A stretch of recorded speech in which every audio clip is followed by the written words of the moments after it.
Day one of the May SKB tournament has just ended. It has been a very well fought day. I mean, it has been bloody because there's been a lot of surprise wins and everything, checkmates and comebacks. So it's very difficult to predict who will win the tournament because the ratings are pretty much even and everyone is capable of defeating anybody. Now, I'll take you through a few interesting games that happened in each of the rounds. In the first round, Jay had this position against Arush, Chess Arush, and here Arush has just played Rook B8, and this is where Jay unleashes Bishop takes pawn. Usually, that sacrifice doesn't work because Black will be able to get his queen in or knight in and defend. But here it works because there is no queen f6. There are no pieces on this side to help the black king. That means it's difficult to defend. Computer's best move is rook e6, giving back some material to defend, but that's very difficult to find.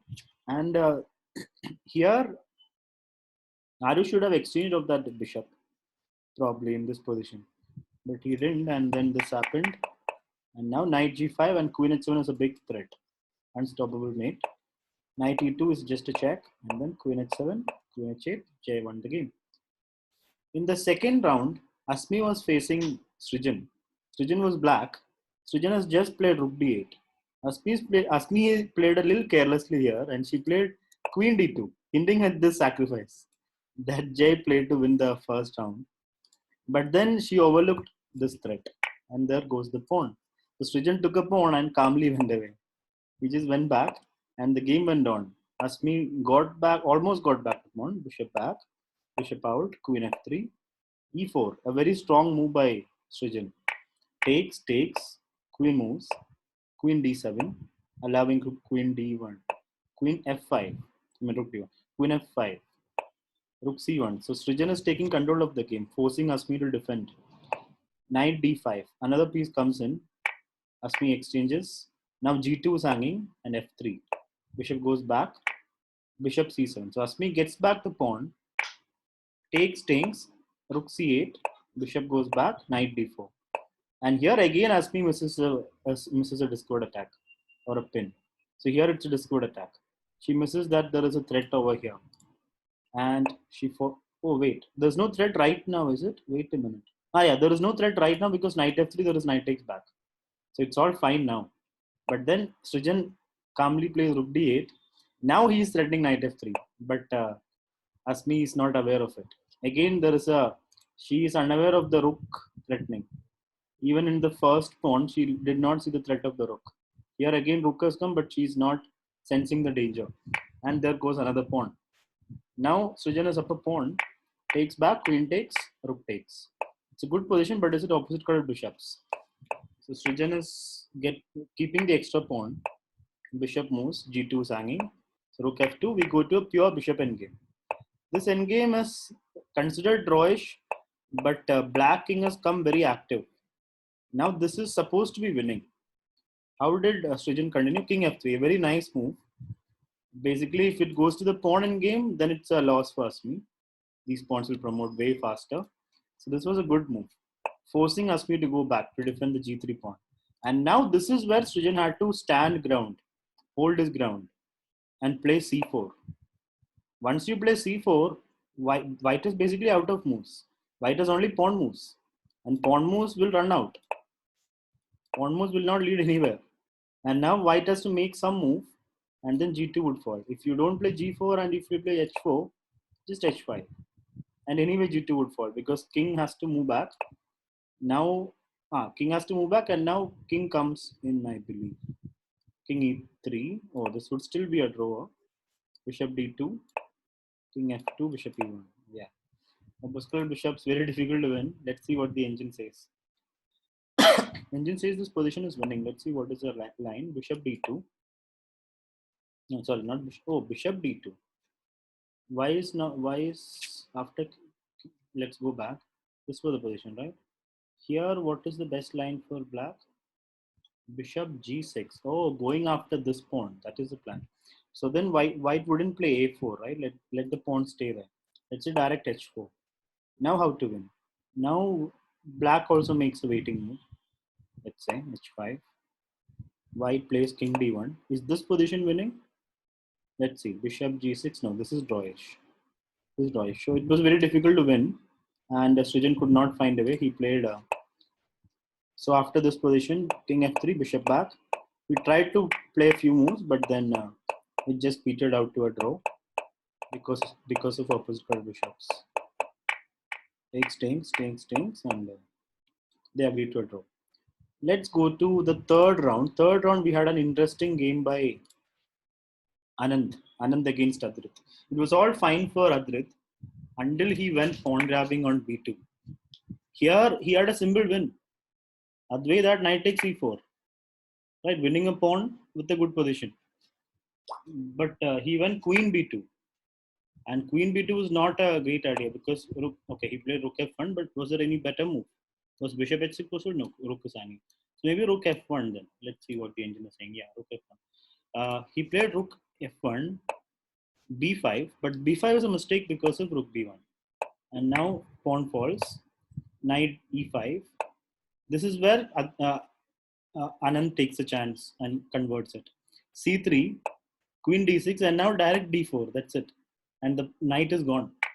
Takes doesn't change anything because the knight is still gone. Knight e4, queen e3.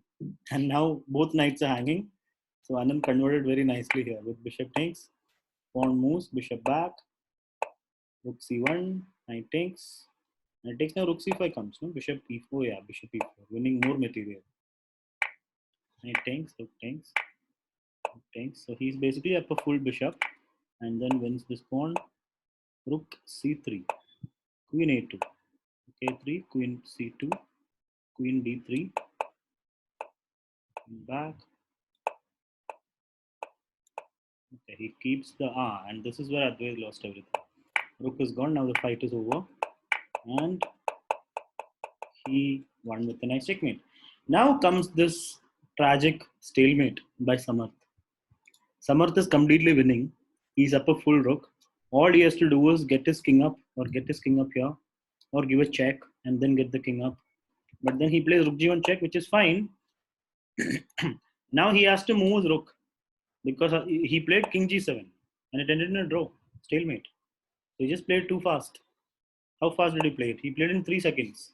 No, not even 3. It was 21:57. And after he played, it was 21:54. So how many seconds was it? 8 seconds. He played the move in 8 seconds, but he did not consider the idea of stalemate. And he lost half a point there. In the third round, there was another upset by Kavya against Ishan. And in Ishan would understand the importance of playing h3 after this game. When you play the Ruy Lopez, you don't want to allow the spin so easily, and he will regret it. Bishop e3, bishop g4. Now, Ishan did not think much of the spin. He played bishop takes, pawn takes, and just played queen e2, which is a big mistake. Queen e2 is a terrible move because knight d4 comes with tempo, and this idea of pin taking everything from the king side is very common. And now rook e1, she brings her pieces in. Knight g4 is a nice move. Of course, white cannot take because then it is checkmate. So Ishan doesn't take, he plays queen d5. Kavya plays queen c8, staying in the same diagonal. d4 takes, knight e2. Ishan is bringing more pieces in. Knight f6, rook d8. So right now, it is basically equal.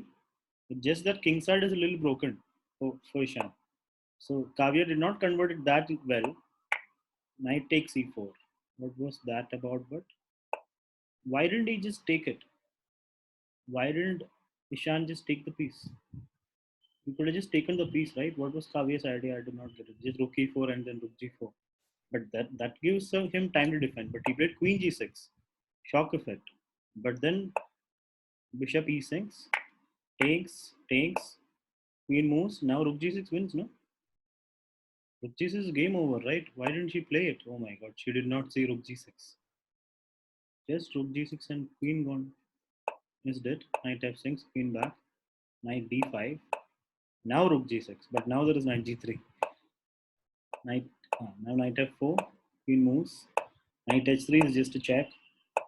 Rook e4, knight goes back, rook takes, knight g5.